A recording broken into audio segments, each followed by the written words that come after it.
Thank you, everyone, and welcome to Alaska Quarterly Review's Reading and Conversation series. This event is being recorded and will be available on the Alaska Quarterly Review YouTube channel. Please feel free to watch any of our prior programs and to share them. Alaska Quarterly Review is committed to presenting these programs without charge and to showcase vibrant and diverse new and emerging voices and literary conversations with depth and complexity and humanity. I am Ronald Spatz, Editor-in-Chief of Alaska Quarterly Review, and before we begin, I'd like to make a few important acknowledgments. Alaska Quarterly Review gratefully acknowledges the Anchorage Museum for hosting and providing technical support for this event, and the Center for the Narrative and Lyric Arts, Alaska Quarterly Review's 501c3 umbrella organization, which makes this event possible. I also want to make a land acknowledgement. Alaska Quarterly Review recognizes the indigenous land on which all Alaskans live, and we are located in Anchorage, and Anchorage is Dena'ina homeland. Dena'ina is the language spoken by the traditional, present, and future caretakers of this land, and land acknowledgements opens a space with gratefulness and respect for the contributions, innovations, and contemporary perspective of indigenous peoples and marks our collective movement toward decolonization and equity. Today, we are delighted to feature poet and writer Shara McCallum. From Jamaica and born to a Jamaica father and Venezuelan mother, Shara McCallum is the author of 7 books of poetry published in the United States and the United Kingdom, including Behold, which is forthcoming from Alice James Books in 2026. Her other collections include No Ruined Stone, Alice James Books, 2021, History is a Room, Mantis Editores, Mexico in 2021, Madwoman, Alice James Books, U.S. in 2017, and Peepal Tree Press in the United Kingdom. The Face of Water, New and Selected Poems, Peepal Tree Press, United Kingdom, 2011. This Strange Land, Alice James Books, U.S., 2011. The Song of Thieves, University of Pittsburgh Press, 2003, and The Water Between Us, University of Pittsburgh Press in 1999. In addition to Alaska Quarterly Review, McCallum's poems and essays have appeared very widely in journals, anthologies, and textbooks throughout the U.S., Caribbean, Latin America, Europe, and Asia. Her poems have been translated into Spanish, Italian, French, Romanian, Turkish, and Dutch, and set to music by composers Marta Guidalucci and Gidi Razas. Awards for McCallum's work include the prestigious Guggenheim Fellowship, the Silver Musgrave Medal for Outstanding Merit in the Field of Literature from the Jamaican government, a Witter Banner Fellowship from the U.S. Library of Congress, and a National Endowment for the Arts Fellowship in Poetry. McCallum's poems, Nina MacLaughlin observed in the Boston Globe, are arresting, lyrical, wrestling with colonialism, racism, and the non-athletic legacy of slavery. And Carey Salerno added this: the poems also feel deeply intimate. The lyrics drive the musicality of the soul. These poems communicate about fulfillment, connection, the labor of seeking, loss and missing, and the history carried within the speaker. They are meditations on the existence of place within us, the way it is seated within, and that it seeds us. It is my distinct pleasure to welcome Shara McCallum. Thank you so much, Ron. It's really a pleasure to be here, to be part of this series, and I'm grateful as well to the Anchorage Museum and to Alaska Quarterly for sponsoring this. I'm going to jump in, just read a few poems and chat about a little bit about them, but mostly just read. I'm going to start with the poem that's forthcoming in the Alaska Quarterly Review that is from that new book that Ron mentioned, Behold. This is a book that is centered on my relationship to visual art. It also deals a lot with my responses to particular works of art, especially by Black, American, and Caribbean artists. And this first one is an example of that. The artist is the well-known Jamaican-American sculptor, Simone Lee. And the piece I'm responding to is held at the National Gallery East. It's called Sentinel. And the title of the poem is At the National Gallery East. You are who I've come here to see, positioned at the entrance as if guarding it.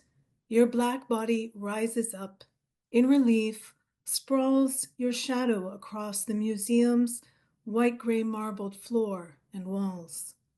Your form, como una guitarra, like mine, I think, before catching myself. You were forged in the sculptor's imagination, as clearly other than me. Your head, a parabolic antenna, delicately balanced atop an elegant, elongated neck. Breasts so upright they belie gravity and time. And your onyx skin shimmers night's palette. At 5 or 6, one of my daughters asked, "Tell me again who in our family is black?" And after I catalogued, she gleefully announced, "I'm like you, Mummy, black on the inside, white on the outside." Race, being a puzzle, she was self-satisfied to have solved. Until, some months later in school, her teacher taught about King and segregation, and she came home anxious again. I tried reassuring, telling her something I knew wasn't the whole truth. That was the past. But she kept worrying her line of questioning. If we had lived in that time, who would I have had to go with, you or Daddy? What did my child know then of race? Maybe everything I still don't. Sentinel, who here are you guarding? What are you guarding us against? One of the tropes, I suppose, I take up in this book. So I'm responding at times to specific works of visual art, as with Sentinel, the Sculptor by Simone Lee.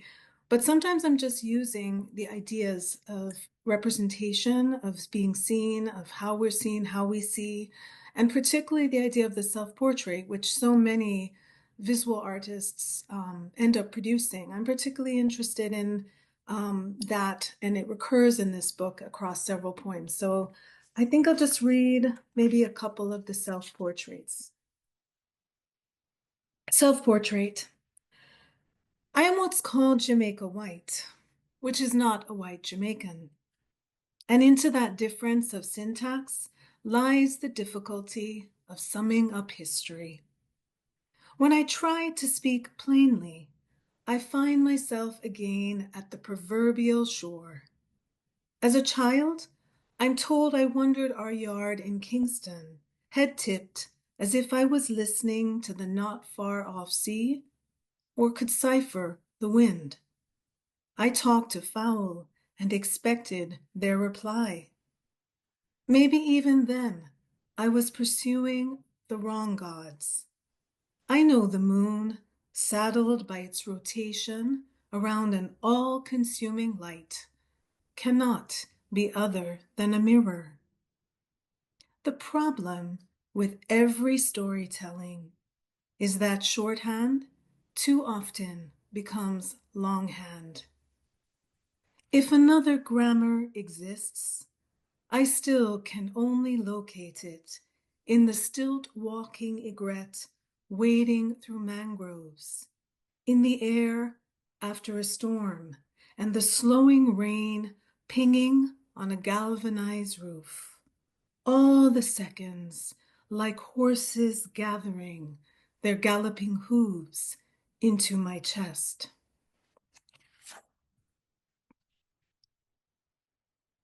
Self-portrait. At this point, I don't know what in me is Jamaican versus American, or reaching farther back, Trinidadian, Venezuelan, African, Scottish, English.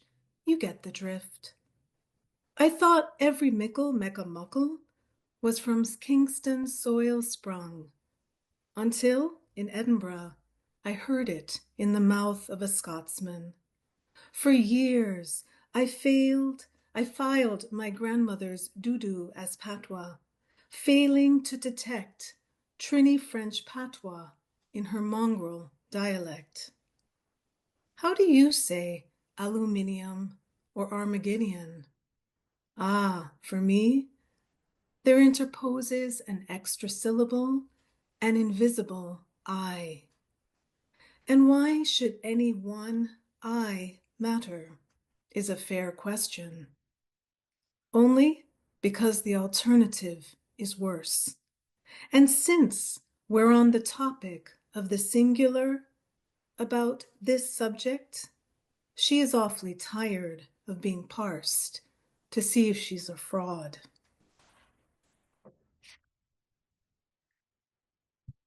So this is another poem that engages with a work of visual art by another Jamaican American. Her name is Andrea Chung.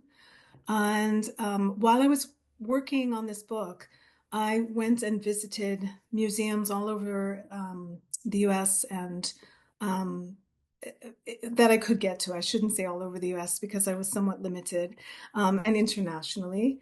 And sometimes what I found was just the happenstance of coming across works of art led to poems. In other occasions, I went looking for them.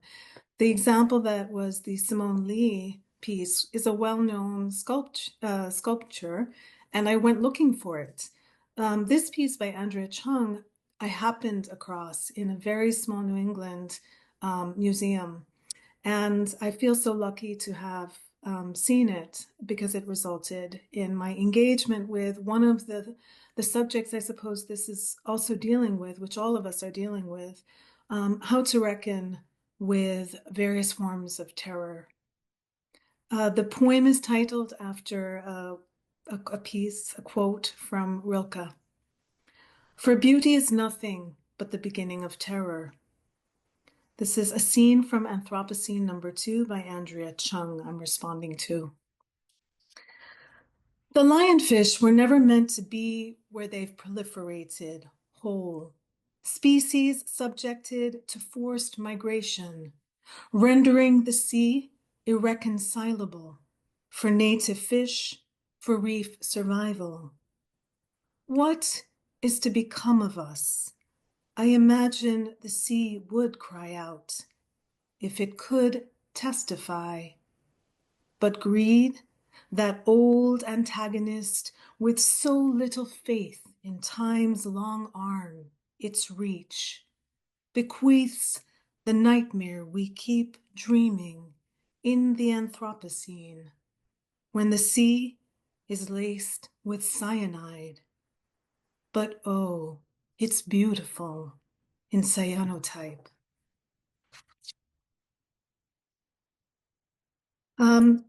Long before I really thought about my relationship to this is ekphrasis basically, which so many poets engage with. Long before I thought about that, I was absorbing a lot of images through pieces that I was exposed to, really, that are older generations of Jamaican art, and there are many that I love. This is an example of a couple coming up by basically artists. These are painters at the beginning of sort of my grandparents' time, which is, say, the early to mid 20th century. And I'll just say that. This is after a piece by Henry Daly called River Scene, a Jamaican painter. I would like to know what the river knows, how it washes boulders or smooths as it runs, riveling earth. I'd like to know the single tree that finds succor here, how it grows of soil, constantly shifting, flooded by minerals. And what of the geometry between tree and riverbed, or the trees reaching for the dark outline of mountains that seem to hold up the sky. Not bluest at this hour, but shot through, a scattering of reddening clouds overhanging. This sky, a cut-out filigree of branch and leaf, triangulated shadow and light. And no human in this scene to disrupt, but me, my imposing eye, scrawling the violence done on this land, to this land. This is After Feeding the Fishes by John Dunkley. The poem is called Parable. There is a story told of a woman who would leave her home, her children in their beds, to walk to the cliff ledge jutting over the ravine. Night's face shone on her sometimes, dredging her in silver light, at other turns netting her in its lack. Long dead, a tree stump on the bank below sprouted a leaf, each of its veins glowing.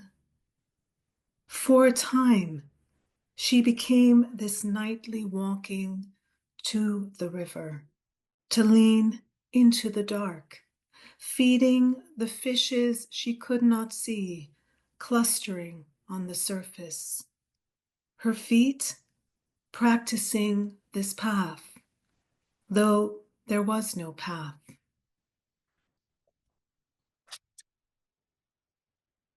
So I wanted to work in one of the poems that AQR so kindly published from a previous collection, Madwoman.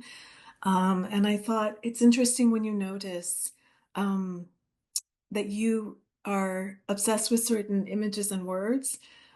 Partly I wrote this book out of my deep interest in the image, both as a poet, but as somebody who really loves paintings and revels in going to museums and looking at them and experiencing the image in that form.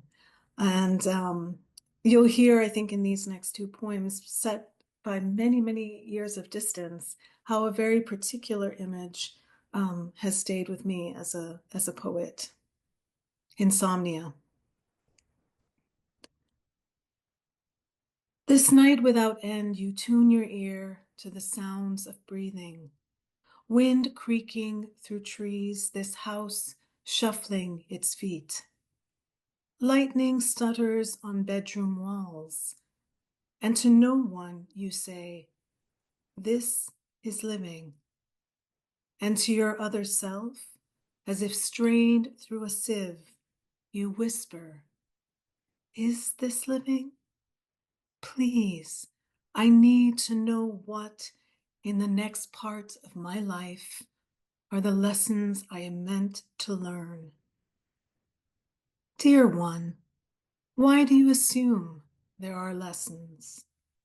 Thunder cracks open this night, in which the soul is a carpet bag, dragged through the dimly lit streets of the body.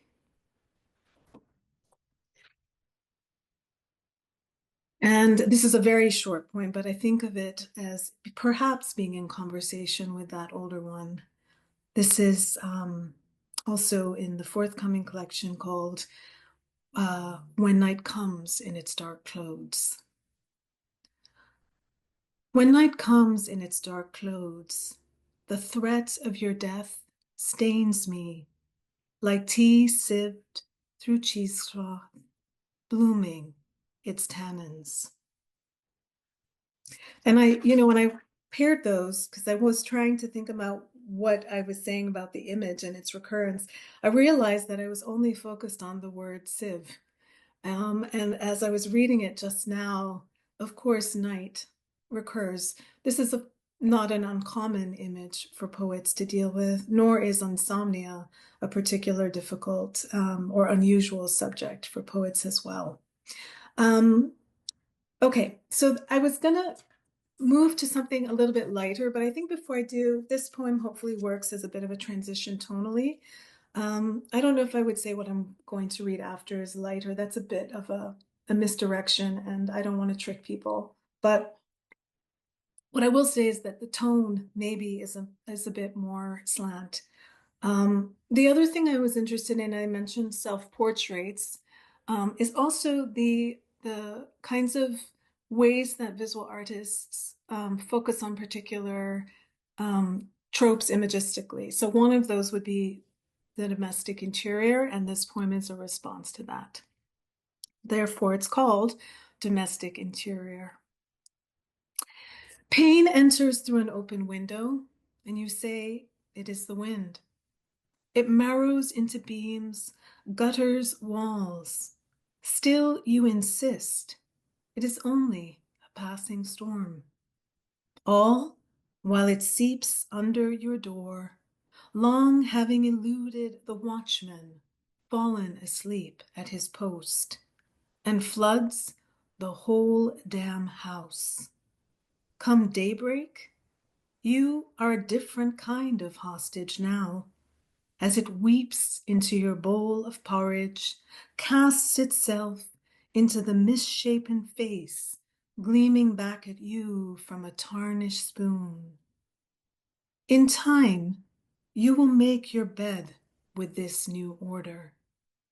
In time, you will simply make the bed and lie down.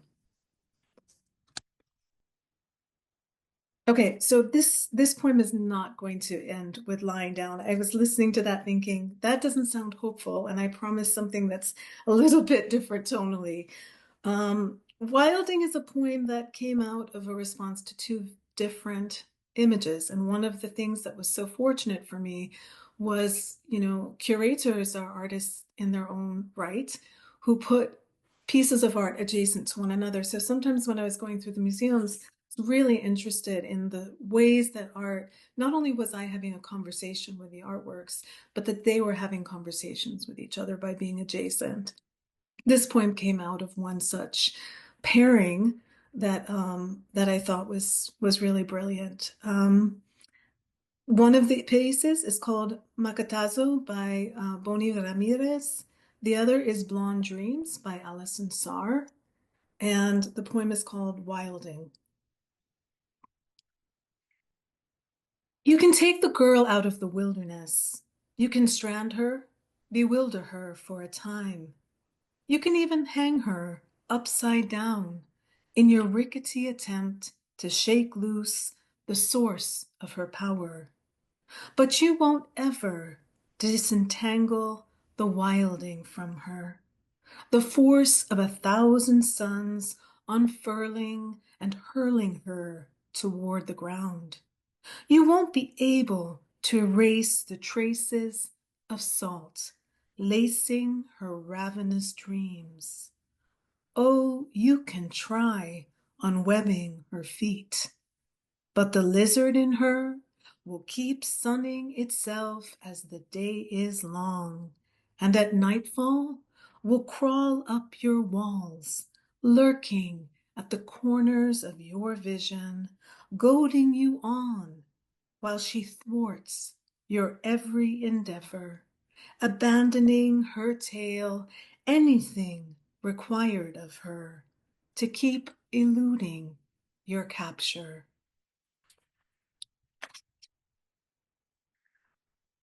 This next point, I'm very interested in fixed forms, and it may not be apparent in what I've been reading, but several of them are sonnets. And, obviously ekphrasis itself is a form, but it's a sort of organic in the sense that it doesn't take a shape.